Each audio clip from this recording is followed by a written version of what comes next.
So, first of all, thanks for having me. I'm really happy to be here. My name is Federico Porceddu, and today we see this sample that I built for the community, a smart context sample. Here you can find my feed, my website, and the social. If you want to contact me, more than welcome. And I am a solution architect in Avanade. I am already a Microsoft MVP in the M365 development area and the Copilot accessibility. And today we talk about this sample smart context. So first of all, we see the idea of this sample, something related to the architecture and the prompt engineering. We see the chat API capabilities and how it works, some limitation and licensing notes, and obviously there is the demo in action, and finally the takeaways. So, first of all, what about the smart context?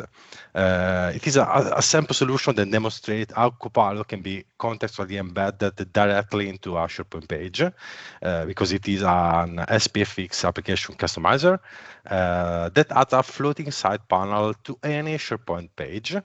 How it works? When the panel is open, the solution called the Copilot Chat API passing the current page URL as contextual information. Then Copilot analyzes the page content in real time, using it as a grounding for the conversation. The result is a truly personalized experience, because the insights returned by Copilot are not generic. It's generated by combining the page context with the user's own emails, chat, meeting, and files, respecting M365 permission and security boundaries, obviously. From a delivery perspective, this solution was built with GitHub Copilot support. So I use an AI-assisted development approach in order to accelerate the development. And by the way, I already refined to ensure good quality and maintainability. Obviously, you can find in the public sample directory. And let's see together just a bit of architecture, because when the user click the flow start, and there will be the first post to the API beta Copilot conversation.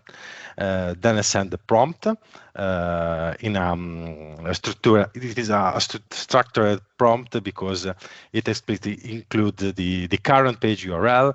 So the prompt is not generic. It is designed to instruct Copilot to return a JSON response. So no free-form text. This is a key design choice. By enforcing a predefined JSON schema, we make the AI output predictable and, let me say, readable from the component. Finally, I have the response, and I can render the user interface. Let's see how the prompt engineering is started, because the magic is here, let me say. Because at the core of the solution, the prompt includes a JSON schema. Instead of asking Copilot for free from text, I instruct it to return data to strictly follows a predefined structure. And this is a fundamental shift from conversational answer to something like a content-based response. Obviously, it is for me something like an experimental approach, because maybe return raw JSON maybe not be optimal. So any community feedback is absolutely welcome in this approach. This structured output allows me to parse everything. So we have some section in the panel, such about my role in the page, some action that the page, the news to say to me, and a timeline and decision. Just a quick information about the Chat API, because it is in beta and in preview. So it's important to say that it is an experimental, let me say, demo. And the main difference is that with declarative agent or something like that, you cannot, there is a limited UX control, while with Chat API, I can create with SharePoint framework a great user interface. So let's see the demo, because I see that time is running. And first of all, I would like to show the experience. So maybe I can zoom a bit.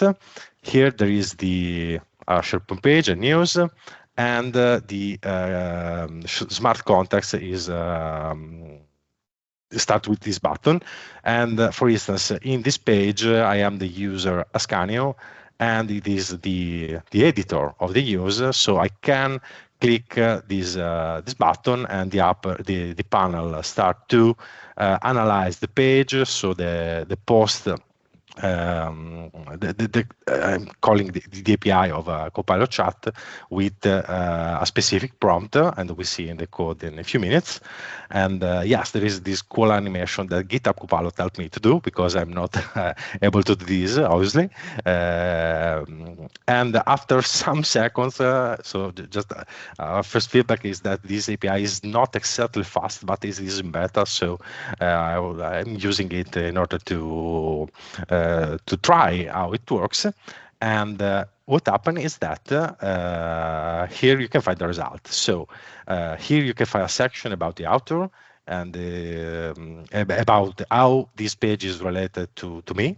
Okay, so the options are author, action required, and I am the author of this page, so it's okay. Too long, don't read. So key insight at a glance. A timeline, when I published the page, for instance, first time, and some insight related to the page. And I find already all the people related to this page with the link to the profile of the people, and obviously some reference related to this page. You can find here email, or you can find me here a link from Teams chat, email, etc. If I try the same experience with another user, that is, for instance, Julia. Julia is in this tenant a software developer, and this news is related to the announce of the organization about the rollout of GitHub Copilot for developers.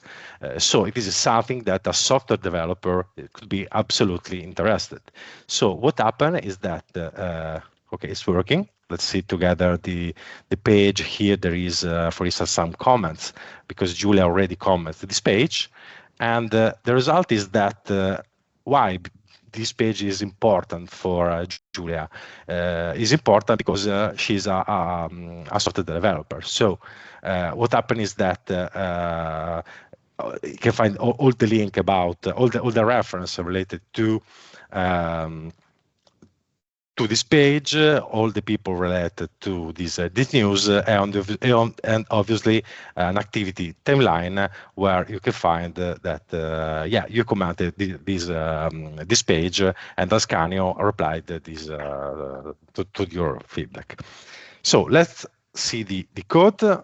Here is my solution. Let's zoom a bit, and okay, it is an application customizer based on SharePoint framework. So first of all, we have the main component, that is the floating button. Okay, and here you can find already the panel. When the panel is start the loading process and start the API calls. So the important part is that after the call, some response cleanup happen, and the binding is done directly to the JSON. So when after the pass the validate data and set the state. So the first call is the get smart context with the current page URL. Then there are some code clean related to the response, because I would like to be sure that the JSON is clean. And after that, the set state bind the data, invalidate data. So let's see together the get smart context. The get smart context use page URL as an input, and first of all create a conversation conversation is the first API that we have to call for use GitHub Copilot API. And it answers with an ID. With this ID, I can create the conversation, and the conversation I can create. Sorry, the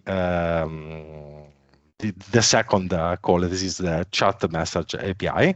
And here I can use the previous ID, and I can pass as a message the smart context system prompt. In the smart context system prompt, there is the JSON structure, that is my output, desired output, and all the rules for all the field, my role, pending action, too long to read, people, and finally some rules. Let's say, for instance, please put only valid JSON, not markdown, no code block, no comments, etc., etc. And finally, I think that what is important is that in the contextual resource URL, I pass as file the page URL, and I put the web context is web enabled as false. In this way, the prompt is let me say, limited to the single page and all the resources of the tenant. It's really important to put in the package solution all the web API permission that the Copilot Chat API needs. So this is the overview of the solution. This is the final result, and maybe I can just show to you the final slide where I can share with you some key takeaways. So in my key takeaways are related to Copilot Chat API allow me to bring, let me say, the full power of Amplify Copilot directly in my custom application. In this way, we can build our experience and not an out-of-the-box experience. Second, I don't need to build or maintain agentic solution totally custom, because I use the Microsoft 365 semantic index that handle grounding, permission, compliance, etc. The key takeaways number 3 is that prompt engineering is a critical skill for obviously, because by design prompt for structured app, you can build a predictable and something like reliable output and user interface on top of generative AI capabilities. Obviously, everything is included in the M365 Copilot license. So you don't have to worry about extra infrastructure cost, no token management, no separate billing model. There is everything that you don't need to worry about all these things. And finally, SPFx is the, let me say, natural home for this capability in SharePoint, because it allows to me to extend this platform with contextual and AI-powered experience, while stay fully aligned with the within the M365 ecosystem. I think that the time is finished, so thanks a lot for having me.